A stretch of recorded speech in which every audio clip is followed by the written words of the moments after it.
Hey guys, this is Deanna. Hey classmates, this is Brett, and welcome back to Hard Lessons True Crime Podcast, Part 2. Did you miss us? It's hard to tell because nobody interacts with us. We never get any emails from you guys. Nope, Every because we're once in a while not I big get a enough. message, but Won't be big enough. Or message him on Facebook or wherever. yeah. Talk to him. So, as Teach said, it's been a minute, a little bit. Did I Maybe, say that?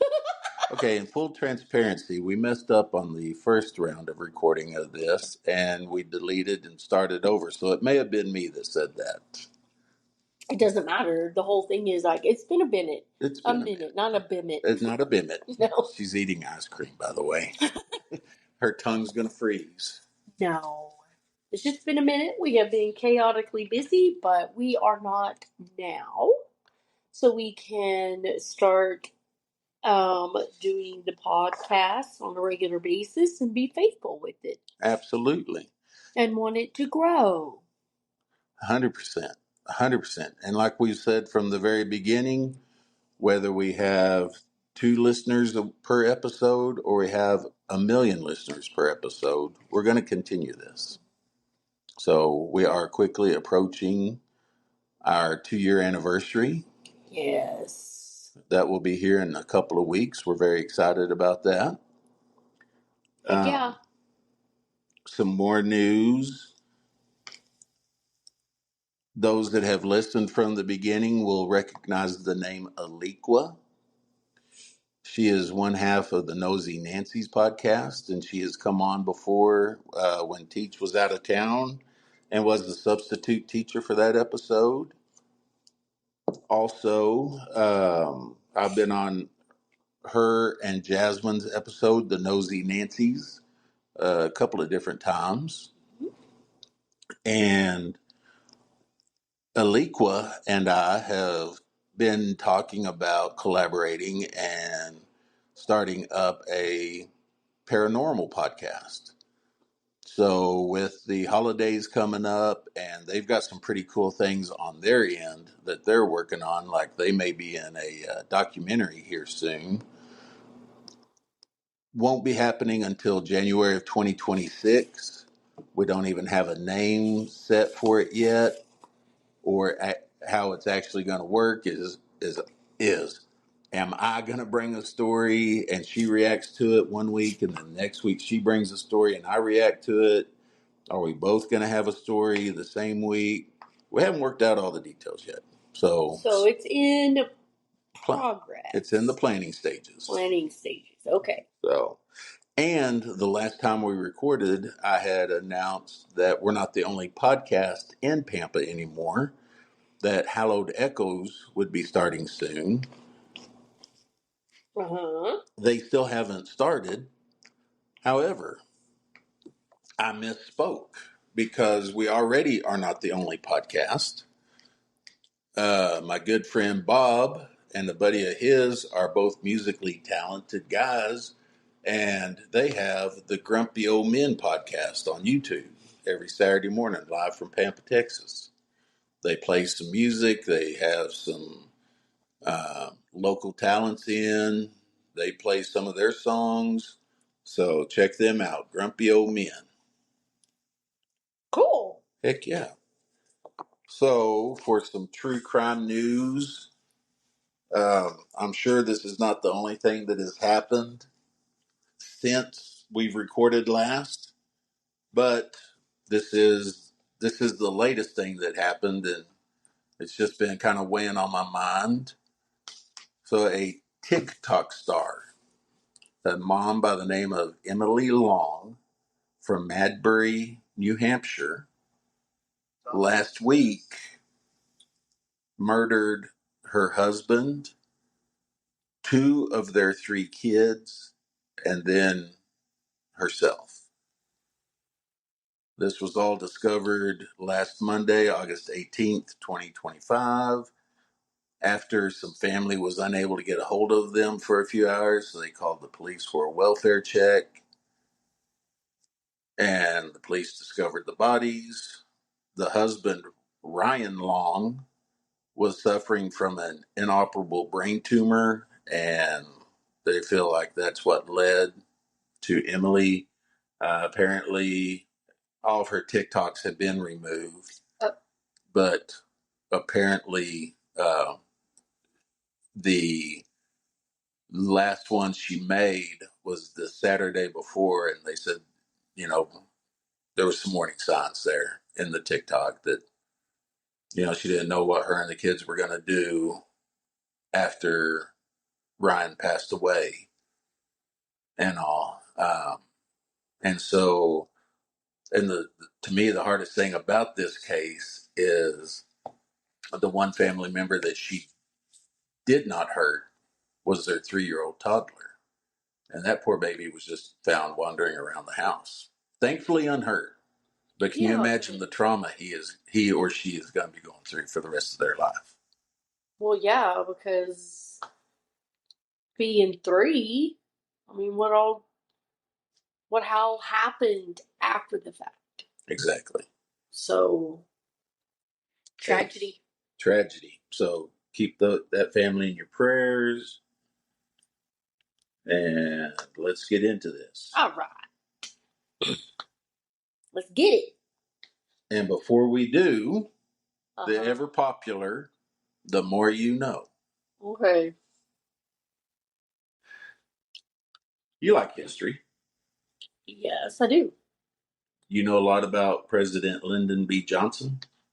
Not a whole specific lot. Well, he thought that his time was important. And if business needed to be handled, it needed to be handled right then. Right.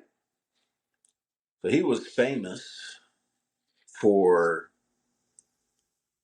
conducting official business while sitting on the toilet. Like with people around him. He even had telephones installed in his bathroom, so in case he needed to take a phone call while handling business. That's disturbing. Another thing about him, and I learned this from our good friends in my head, JG and Kat from the Box of Oddities podcast. Mm-hmm. Apparently his thingy hung down halfway to his knee, and he was not ashamed to pull it out and show folks. And there was, I thought, no, they got to be making that up when they said that on their podcast. And so I looked it up, and there is actually commentary. Like, there's not a video, but you can just hear him talking. He's on the phone with one of the companies that made his pants and was telling them, there's just not enough room. I need a couple more inches. Mm-hmm. Yeah. So that's President Johnson. Just like to wear things baggy. It very well could be. Who's to say? I love me a baggy pant. I need more evidence than another podcast referencing it. Well, I also saw the YouTube video. And so it was a video of him. It was a blank screen, and so you could just hear him. Yes. So I need more evidence. I don't want personal evidence. I don't want right that kind, but I need more than just to me hearsay. Yes, ma'am. So before we get started today, this episode contains detailed descriptions of violent crimes and their aftermath. So, and there is also talk of sexual assault. So I just want to give a warning before we get started. Right. Are you ready? Yep.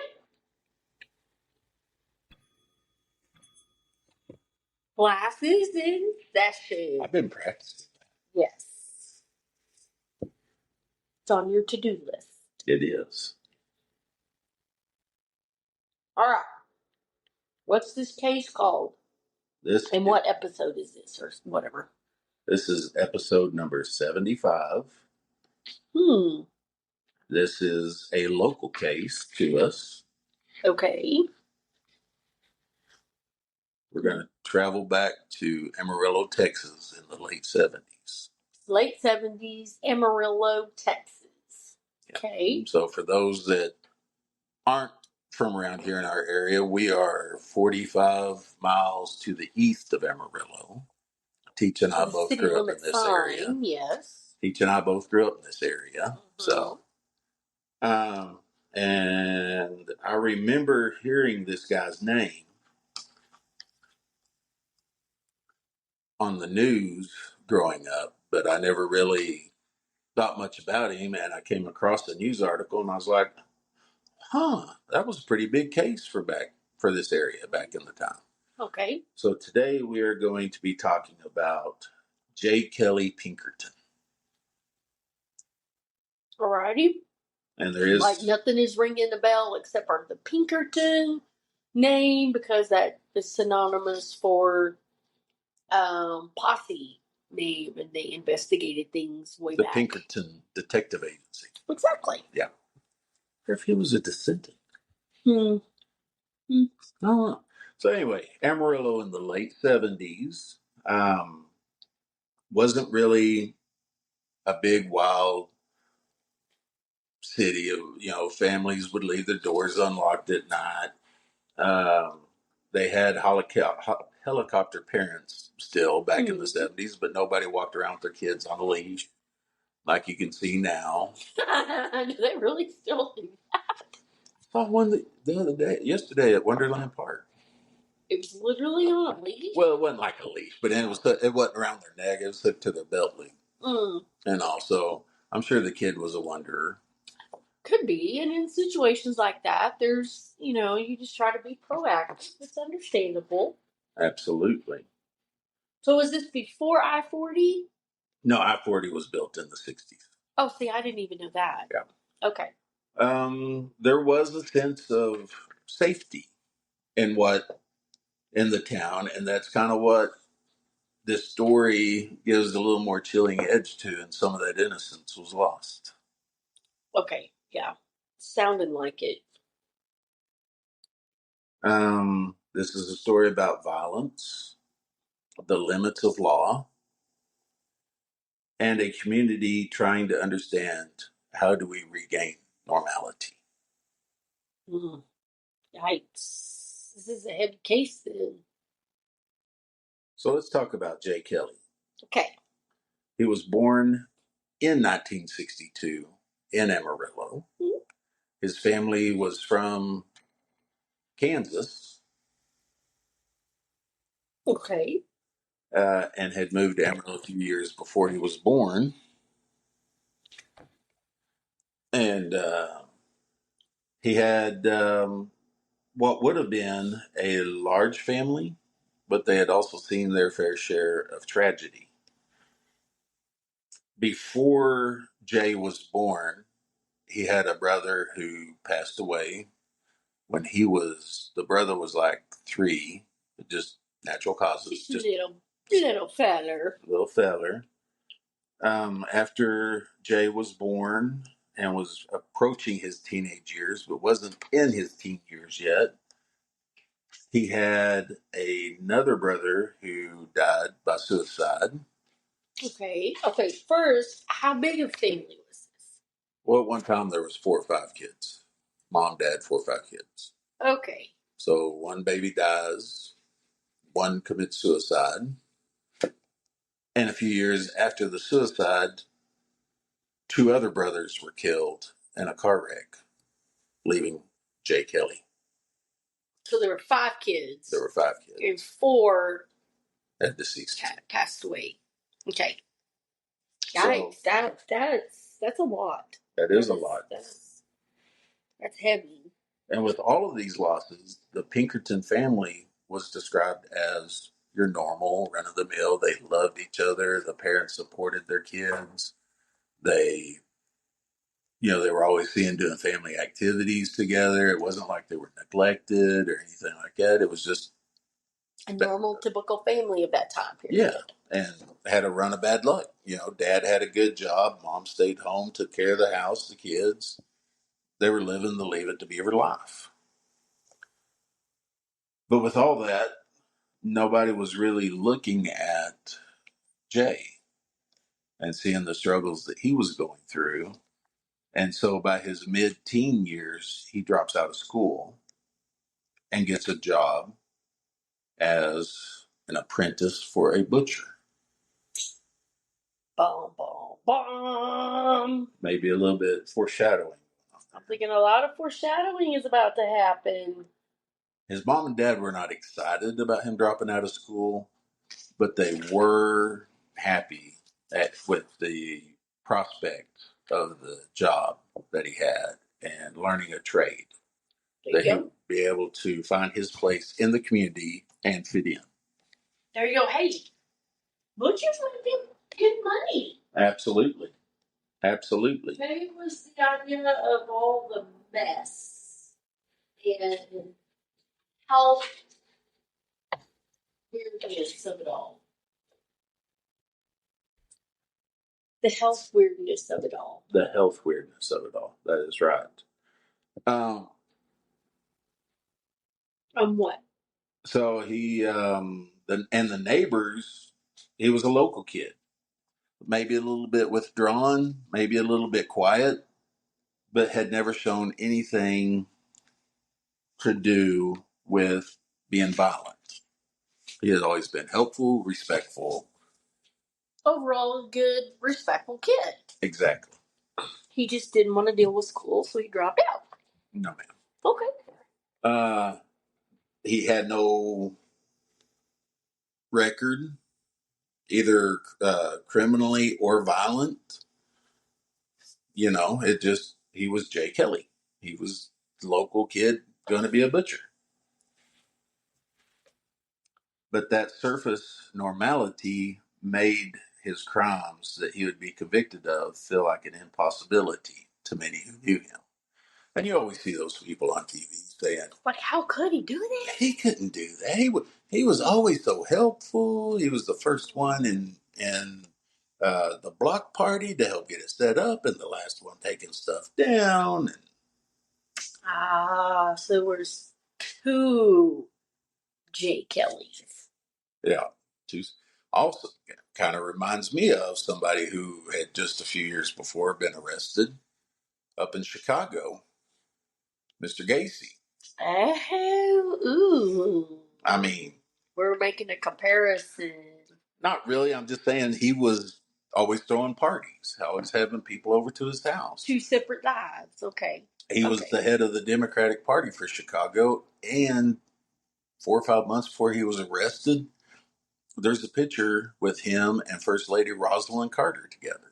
So, yes, now we know about that picture. So, yeah.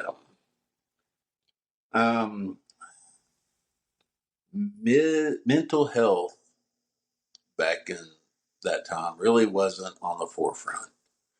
Guys are strong. They don't need anybody to talk to. They don't need to share their feelings. Feelings are for inside. Feelings are for girls. Exactly. Men just put a Band-Aid on it and move on about their lives. Exactly. And especially a mid-sized town like Amarillo, you know,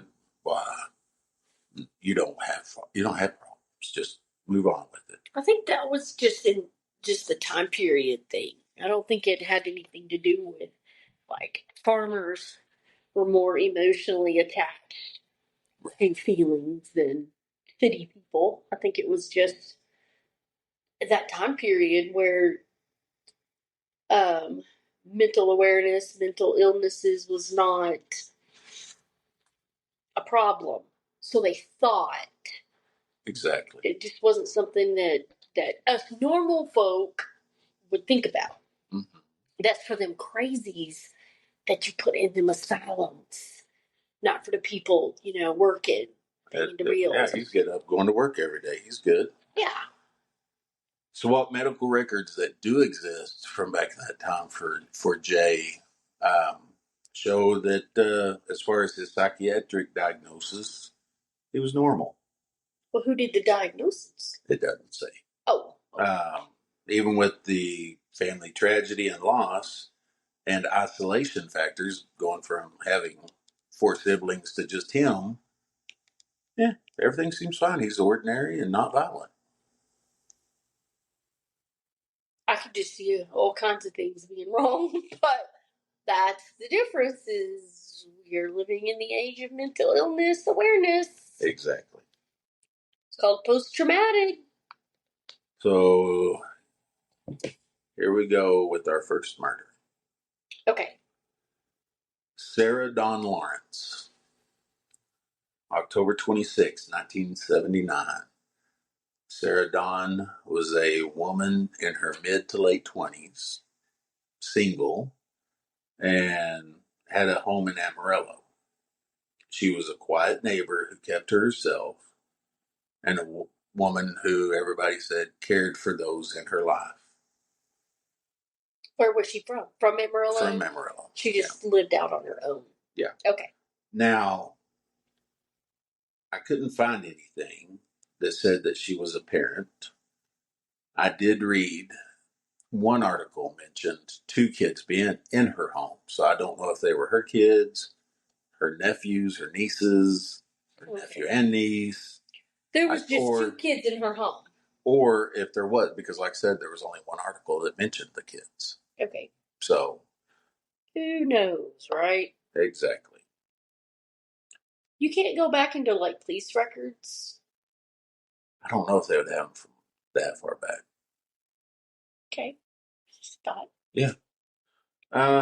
Sarah's body was found by her neighbors inside her residence. She had been stabbed more than 30 times. That's angry. This level of evidence suggested that it's not just a robbery or a robbery gone wrong, but a depth of rage. Like you were saying, that's anger. Police also indicated the presence of post-mortem mutilation and sexual assault. Details at the time that were so graphic that it disturbed and horrified the community. And disturbingly, like I said, there was a report of children sleeping nearby when the attack occurred, but they never heard anything. Like I said, that was one article. Okay. But I wanted to add that since I did read it. Right. Did you cite it? You'll find out later. Okay. Neighbors later recalled routine things. There was a light that stayed on overnight in her living room that never did. Okay, so the neighbors are stating the odd things that they noticed. Yes, ma'am. Okay. Yeah. There was a newspaper still in her driveway. Another neighbor noticed that something was still off the next morning. Something felt off the next morning, and that's when they called the police. Like, what did they feel that was off? She always took in her newspaper when she would. The observable things were just off, and it wasn't the typical norm thing. Right. Okay. Like for her, like the Visalia axe murders, taking it way back over 100 years. Okay. And the neighbor coming out and being like, "Well, they're not out feeding their animals, and their cows aren't out of the barn. It's 6 o'clock in the morning. That usually happens 4:30, 5 o'clock in the morning. So just things aren't right." Right. The first officer on scene quickly noted the need for investigators to come out. He already noticed. Mm-hmm. Good observational skills for this police officer. Absolutely. He was on top of it. It's important that the exact chain of discovery, which neighbor, which relative, and at what time 911 was placed, is not consistently detailed in public archives that I'm able to access. So, who called first? What time did they call? I don't know that. Okay. So, what is documented is the nature of the scene and that law enforcement treated it as a violent, sexually motivated homicide from the very beginning. Okay.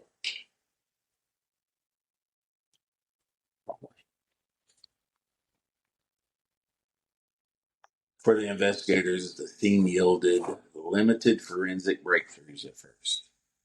And being 79, there wasn't a whole lot. DNA wasn't a thing yet. So they're saying that there wasn't a lot of physical evidence. Right. Just at first. The body and the whatnots around. Yes, ma'am. That was all they had at that moment. Right. Fingerprints and footprints are part of cellular evidence that police always look for, especially back in that time. Cellular evidence, basically just photographs. A picture, yeah. But in Sarah's case, evidence would eventually tie back to a suspect. Eventually. But only after. But they took pictures and all of that to document everything. Okay. But only after further events and lab work in the months ahead that followed. Okay. So because there wasn't a lot of evidence, the case went cold. Right. There was just not a whole lot that they could go by or had to go by. Right. Okay. Murder number 2. Okay. So this was year what? 79? That was October of 79. Okay. We're going to fast forward to April 9th, 1980. Okay. So, the definition, when defining a serial killer, it's always the number of murders, but spaced out, right? So, first one's in October, second one now is in April. Excuse me. And I would like to be able to introduce you to Miss Sherry Lynn Welch. Sherry Lynn. Miss Sherry Lynn. She was a young lady, mid-20s. Just like the first one. Mm-hmm. And she was a local girl, like the first one. And she was a former beauty queen, Miss Amarillo. Oh. Yeah. So she was a looker. She was easy on the eyes, as some guys might say. And I don't remember this store. It was a furniture store, so in 1980, I was 10 years old, so I wasn't going around looking at a lot of furniture. Right. I remember the shopping center. It was in the old Western Plaza Mall. Remember that? It's like where Olive Garden, all that is now. Okay, yes. Montgomery Ward's was there. Okay. Yeah. It was a furniture store called Reflections. And Sherry, even though she was young, she was the store manager. Hey. So she had brains, she had beauty. And she was willing to work. A respectable job at that. Absolutely. The workday at Reflections began like many others. Employees showing up, they're saying hi to each other in the parking lot as they walk in, probably expecting to unlock the showroom, maybe check some invoices, greet customers. But they walk in and find Sherry's body. Like immediately as they walk in? In the showroom. What time did she normally get to work? She had been there all night. Oh, so she never left work. So she was the last one to leave, but never left. Oh, man. And just like with Donna, she had over 30 stab wounds. She was found in the nude. A little progressive now, aren't we? And physical signs that she had been sexually assaulted. The violence was extremely public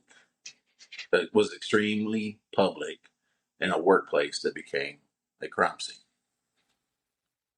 There was no cash stolen. There was no furniture stolen. And the co-worker who found Sherry called the police immediately. The owners and staff were in shock, waited with the doors closed as the units arrived. Detectives sealed off the parking lot and investigators began the painful task of documenting the scene, taking photographs, and collecting evidence.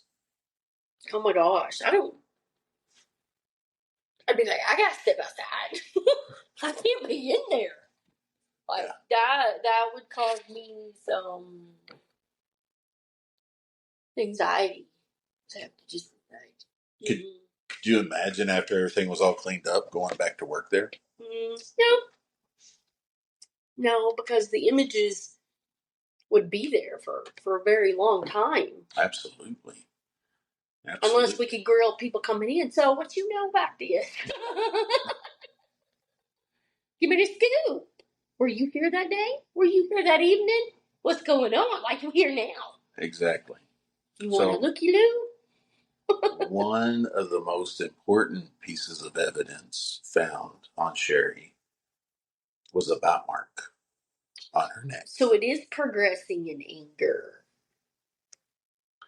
And the officers kept noting all the scene comparisons to the Donna case.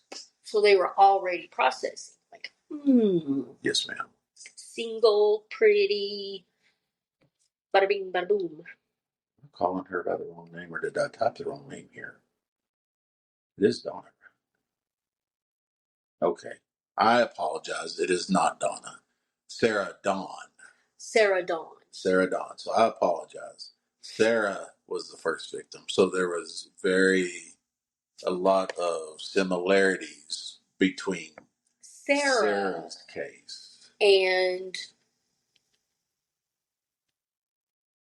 this one with Miss Welch. Miss Welch. Sherry. Sarah and Sherry. Sarah 1. Sherry 2. Is there going to be something with the S names? I apologize for that. If anybody listening is related to Sarah, that was not out of disrespect. I'm sorry. Well, thank you for apologizing. You're welcome. So Amarillo had gone from this semi-peaceful. I mean, crime happened before. Were there murders like that happened before this? They had never seen anything like this. Okay, so before this, it was relatively in terms minor. Right. I mean, you had murders. Nothing this grand, gross. I like the grand. Well, you know what I mean. I know what you mean. Mothers would often check in on their single daughters that lived by themselves. Mm-hmm. People paid more attention to who was behind them. Maybe walking down the aisle in the grocery store. Several workplaces, especially stores such as the Reflections Furniture Store, updated their lockup procedures, and many of them started having more than one person there at closing time.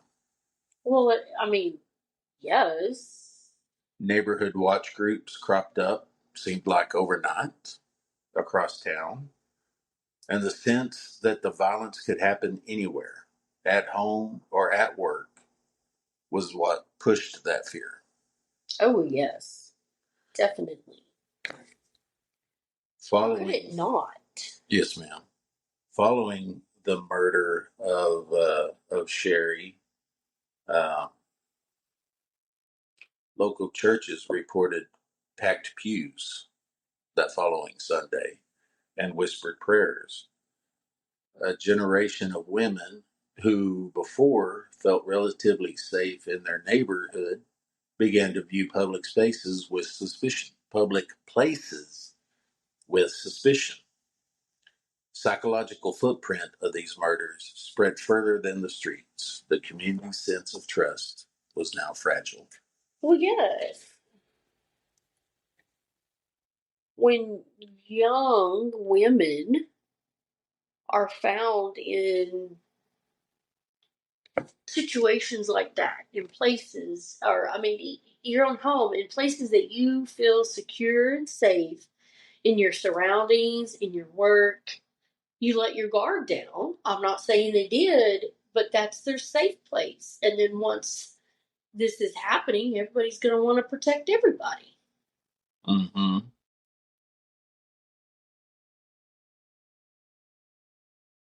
So Amarillo people were in an uproar about the safety of their young women, young daughters, And police were as equally horrified. We've got to catch this guy before he strikes again. Well, they were paranoid. Oh yeah. They looking at people like, I did they do it? Did they do it? There were only a few murders that I was involved in my time in law enforcement. And it still impacts you today. Oh yeah. And one of those was when I was a deputy for the Hutchinson County Sheriff's Office. And it was the only one that, like, the perpetrator wasn't caught, like, immediately. And I just remember thinking, while I was on patrol, the guy at the stop sign or red light beside me, is that the murderer? Were you running through the details, trying to? Oh yeah. Trying to put them together? Yes, ma'am. How could you not? Yeah, Like, well, you look like the dude. I mean, we knew who did it. We just couldn't find him, and we knew what he was driving, a 70s model Ford F-150 pickup. So everyone I came across, I ran the license plate just to be on the safe side. Oh. But we just couldn't find him. Right. So almost had him in Oklahoma, should have had him in Oklahoma, but that's a story for another time. Okay. But in the late 70s, early 80s, forensic science was not, they didn't have CSI. They didn't have all these fancy crime labs. So they had they had to do it old cop style. The Gomers and the Goobers and the newbies trying to do it, right? I'm thinking. Just talking. Yeah. Well, I mean, the thought of using science to solve a crime really wasn't on anybody's plate. Except for the people that knew, I have a way to figure this out. Yeah. That era also sometimes relied on bite mark comparison. Hey. Tool mark analysis and or ballistic or trace evidence were applicable. Now, ballistic and trace evidence wouldn't happen here because that involves a murder with a gun. Right. But they did have a bite mark. A bite mark. Unfortunately, they had a bite mark on only one of the victims. So they had nothing to compare it to. No, but until took an impression. Right? They did. Until a crucial break came when evidence from one of the scenes matched a person in town. Now, how did it match said person in town? So we're working with just 2 crime scenes so far. Mm-hmm. So something from one of those crime scenes got a match. Okay, on somebody. Give me details. They somehow made an impression of what the person's mouth would look like from the bite marks on Sherry and sent that to all the dentists in Amarillo. Whoa. Who would have bite mark impressions except dentists? That's a bingo. That's a woo! Footprints, because apparently when Sherry was murdered, it had been raining quite a bit. And so some muddy footprints was found outside of the store. Okay. Maybe even some blood footprints. Okay. Those footprints matched footprints at Sarah's house.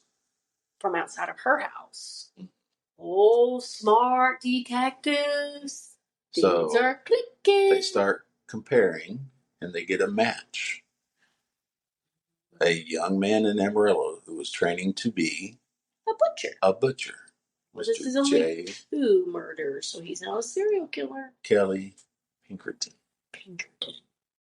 The Pinkertons are coming! It's just Jay Kelly. It's all right. Are you sure about that? I've got a whole story going now. I know you do. They take all this information, evidence, and they get a search warrant for Jay Kelly's house. Rightfully so. Where they find evidence in the form of basically kind of like a diary that he had been keeping. A kill record, maybe. Of a third attack that he was planning for the following week. Oh. So he would have been a serial killer. Would have been. He was planning on being one. He was. Well, no, I think he was just planning on. The target was identified, and during interviews with Jay and evidence collection, that intended victim was spared. Did they release the name of this intended victim? They did not. Good. That would have terrified the girl and family. And... I mean, they notified her, but her name was never released. Oh, okay. Yeah, so she knew. Oh, okay, well, that's good. Well, I guess that was for the public. Exactly. So the public wouldn't have been all up in her business. Yeah. And I had this in my next note. Let me clarify that the specific name of the intended third victim does not appear in any public reporting and law enforcement materials that may have been sealed. In this narrative, we present the confirmed fact that investigators said there was a discovered plan for a third attack. Details remain limited. Why? Because they only had what was written in the book. Right. All right, let's get to it. So, investigators relied on a combination of physical evidence, suspect confession, case reconstruction during interrogation. The confession, especially those that were later contested, because they will be contested, are complicated. At trial, both physical and testimonial lines of evidence were used to link Jay to the crimes. More specifically, anything toward the bodies, because that could really be argued. That's just circumstantial. Exactly. How do you know he wasn't delivering a side of beef? How do you know he wasn't in there trying to buy furniture? So Jay faced 2 separate prosecutions, one for the murder of Sarah Dawn and the other for the murder of Sherry Lynn. Instead of running both of them together, they just did 2 separate trials, which was very common back in the early 80s. Yes. The prosecution painted a picture of a young man who, despite his age, displayed planning, control, and lethal intent. Yeah, he has a book. The defense argued immaturity, coercion, mental illness, and the hazards of forensic practices of the time. Coercion. Who was doing that? Did he have a conspiracy? You ready for this? Oh my gosh. There was no coercion. Oh, I was like, please tell me one of his dead brothers are not speaking to him. There was no coercion. Or his best friend was like, oh my gosh, did you see her diss you like that? You need to teach her a lesson. Yeah. There was. Of course, he probably didn't talk in female voice, but still. But the pieces that mattered, the forensic links, including the bite mark comparison, the statements from witnesses who placed Jay in broader web of events, and any confessions or admissions investigators reportedly obtained. Prosecutors stressed the extraordinarily violent nature of the crimes and the community threat. Defense attorneys pushed back, arguing for Jay's youth. You can't do this. He's too young. He's unstable, and the possibility of false confession under pressure. Now, that does happen. Yeah. The false confessions under pressure. It does happen. This case, it did not. But I'm like, well, the cops didn't have the book that had the details and stuff, plus the next victim in it, that was in his house. Exactly. So in 1981, Jay was found guilty of the murder of Sarah Dawn. Right. In 1982, he was found guilty in the murder of Sherry Lynn. Okay. And he was given, on each case, the death penalty. But it then entered a long legal arc of appeals and stays because you want to know why? His age. Jay Kelly was 16 years old when he committed these crimes. So he wasn't an adult. No, he's still guilty. Man, you still guilty. I don't care if you got hormones running through you. You don't do that. Exactly. Now you made a statement in there, something about neighbors. Mm-hmm. Basically, could put him in the area. There was a couple that said that, hey, we saw this guy leaving at like 5:00 in the morning when I was leaving for work, but I didn't pay a lot of attention, but described him and it matched Jay Kelly as far as height, build, and color of hair and stuff. Oh, okay, but there wasn't no they couldn't. concrete. I know him. Yeah, that's old Jay. Oh, Butcher Jay. Yeah. 16 years old. The way you were talking, I was picturing me. He's probably 19. He's trying to get a date. They refused him, so he's just like, we don't need you no more, and killed him. Yeah, no. That's just not it. Okay, 16 years old. After conviction, there were multiple appeals. At various points, there were stays that were issued also, sometimes just a few minutes before the execution took place. All related back to his age. As federal and state courts deliberated on constitutional and procedural questions, those narrow minutes of reprieve underscore how capital punishment proceedings drag on for years, sometimes decades, between sentence and execution. So finally, on May 15th, 1986, Jay Kelly Pinkerton was executed by lethal injection at the Huntsville Penitentiary. He was 24 years old. And like we like to give on this podcast, his final words were, "Be strong for me. I'm at peace with myself and with my God. I love you, Dad." So what happened to his mom? Maybe she his had mom already passed, or disowned him, or just couldn't be there. Maybe so. Oh my gosh! They lost all of their kids. Yep. Be like, dude, you 16 years old. What is going on with you? Now, I know a lot of people might be listening to this and saying, but he was 16. They're not supposed to give death sentence to 16-year-olds. I looked that up also. And nearly 2 decades after Jay's execution, the United States Supreme Court issued the landmark ruling in the case Roper versus Simmons in 2005. The court held that it is unconstitutional to impose capital punishments for crimes committed while under the age of 18. The decision was grounded in evolving standards of decency, developmental neuroscience highlighting adolescent immaturity, and impulse control and judgment. Sorry about that. And international norms. So the point is, the death penalty that Jay received for crimes committed as a juvenile would, if it would have been after 2005, be off the table. But since it was before,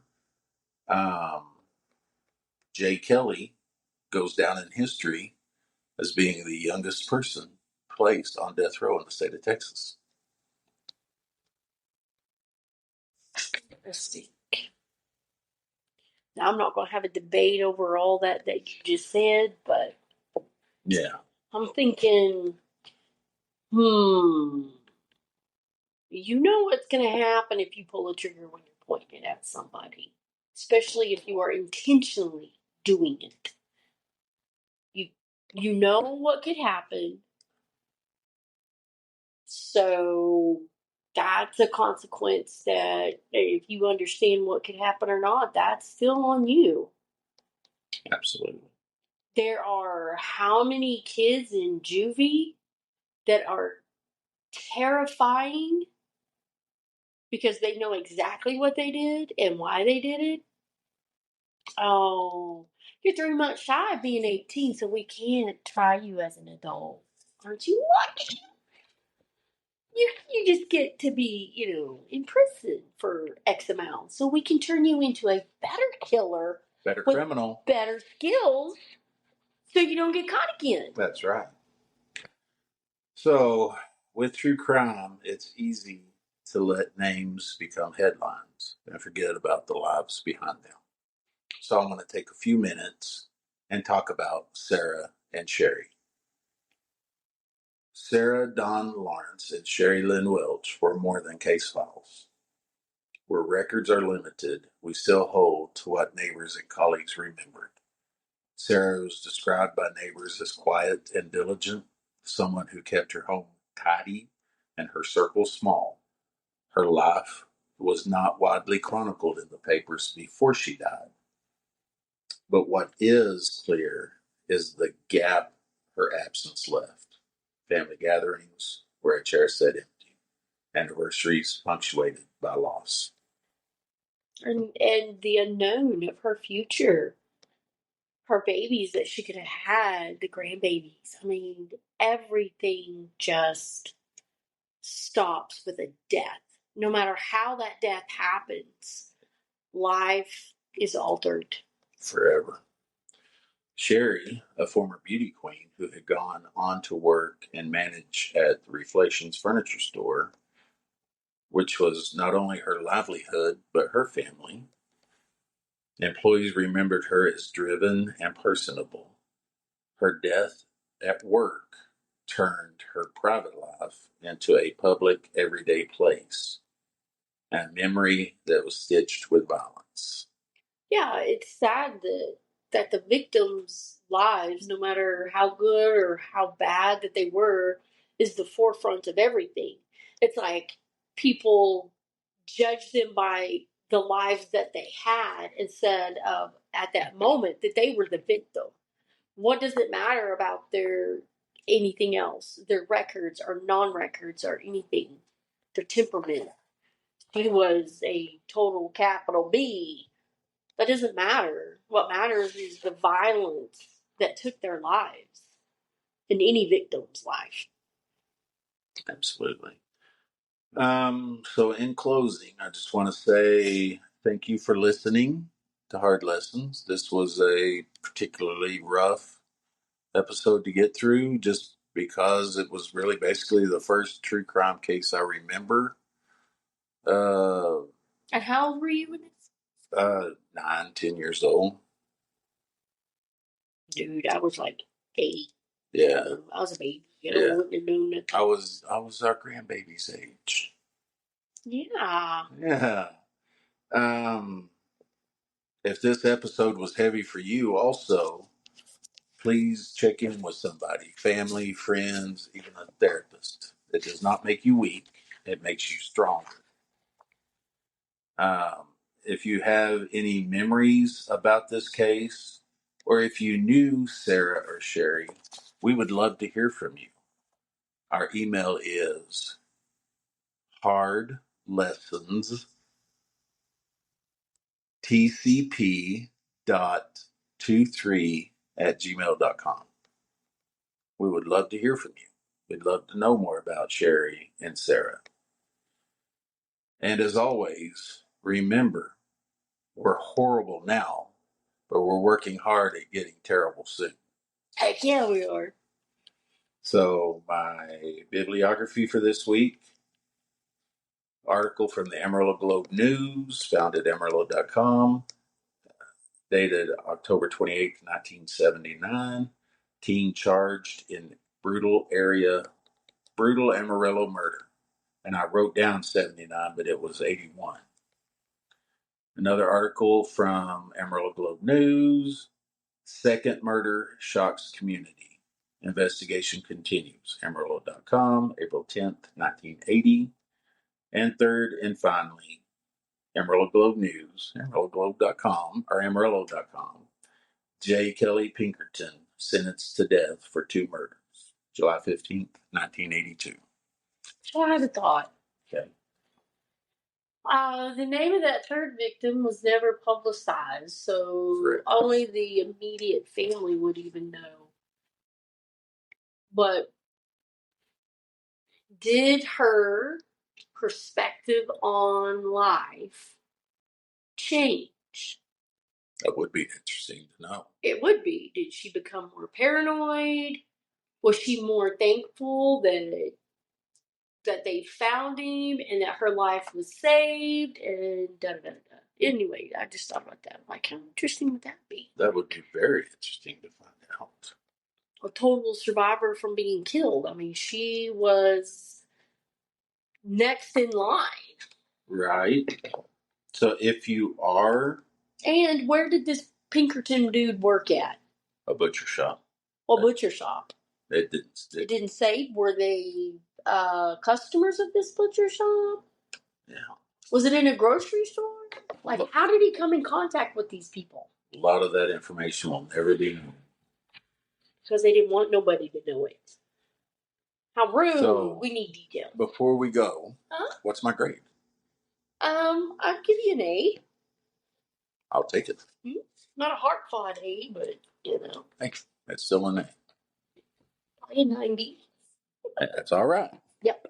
All right, classmates. We are sorry it's been 3 weeks. I have like 3 or 4 episodes written up. So Get ready. The goal is to maybe this week do another one, say midweek, and publish it on Thursday, and then do another one next weekend, have it come out on our regular Sunday publishing, and then we'll be caught up. Awesome. So y'all have a great week. We'll see y'all soon. Bye. Class is dismissed. We got it backwards.